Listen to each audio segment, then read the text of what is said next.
Hello guys, welcome back again sa ating YouTube channel, no, The Action Man. Una sa lahat, may galab shoutout po sa lahat ng mga kakampeng at sa mga hindi man mga kakampeng. Kung interesado ka sa video ito, patapusin mo na hanggang dulo at huwag nyo nang kalimutan na i-like at i-share ang ating video para malaman naman ng iilan sa ating mga kababayan na nagtutulog-tulugan sa katotohanan. So muli naman nagbabalik ang nag-iisa nyong host na si The Action Man para maghatid ng eto ho po mga ka-action, mga kakampeng. Eto na po ang part 2 po ng sitwasyon sa EDSA po, sa iba't ibang panig ng EDSA ho mga ka-action.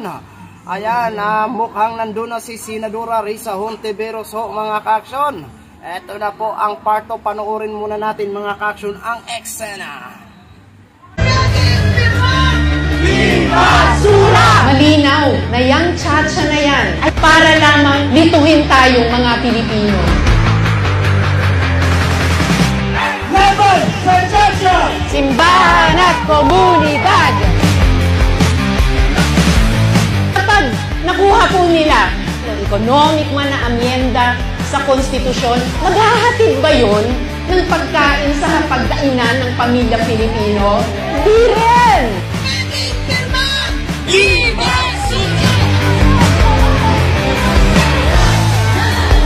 Kapag ba natuloy yung bangayan ng mga institusyon, ay tataas yung sahod ng mga manggagawa? Hindi, di ba?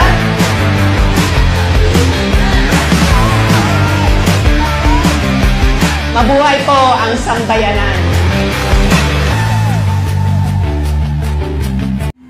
So yun na ho mga ka-action, mga kakampeng, no, napanood na po natin ang ganap sa EDSA ho mga ka-action. Oh, ayan ha, mismo si Senadora Risa Hontiveros ay porsigido na ibasura ang tsa-tsa. So ibig sabihin ho talaga, ilang beses man natin ulit-ulitin ito mga ka-action, mga kakampeng, na walang saysay o walang kwenta ang tsa-tsa na sinusulong sa mga gustong politiko na magtagal sa serbisyo ho mga ka-action. Wala po talaga yan maidudulot na maganda sa maraming Pilipino kung hindi ang makikinabang po dyan ang mga politiko na nasa likod nito na sinusulong na sabing tsa-tsa na ito.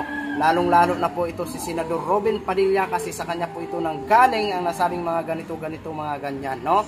Kaya pula ka man, anuman ang kulay mo, sana magmarangno po kayo, gumising po kayo, sana kayo din po ay magsuporta na no tsa-tsa dahil kung maamyendahan po yan ang nasabing tsa-tsa na yan, nako po, doble-doble na po ang pagdurusa natin at baka magugulat po tayo na pwede nila may gagawin ang gobyerno natin na ikakagulat ho natin sa nasabing kung maamyendahan ang nasabing economic provision. Wag na wag ho tayong maniwala na economic provision lang ang purpose ng nasabing tsa-tsa na yan mga ka-action. Oo, alam ho natin kapag maamyendahan yan, may gagawin at gagawin ho sila at wala na po tayong magagawa. Kaya ngayon habang hindi pa yan naaprubahan talaga, kailangan maibasura po yan kahit Mr. President Bongbong Marcos pa ang nagsabi na economic provision yan. Mr. President Bongbong Marcos, kung ikaw talaga ay tunay na ama namin dito na itunuturing namin na ama ng bansang Pilipinas, sana po wag nyo na po yan aprubahan. Yan po ay nakikiusap kami sa inyo. Although na kami ay kakampeng, pero kung may ginagawa kang kabutihan ay amin pong sinusuportahan at pinupuri. Pero kung ito po ay gagawin nyo at inyo po talaga ito igo na igo ang nasabing tsa-tsa, hindi lang po natin alam kung ano po ang mangyayari. Baka yan po ay ikagagalit na ng sambayan ng Pilipino.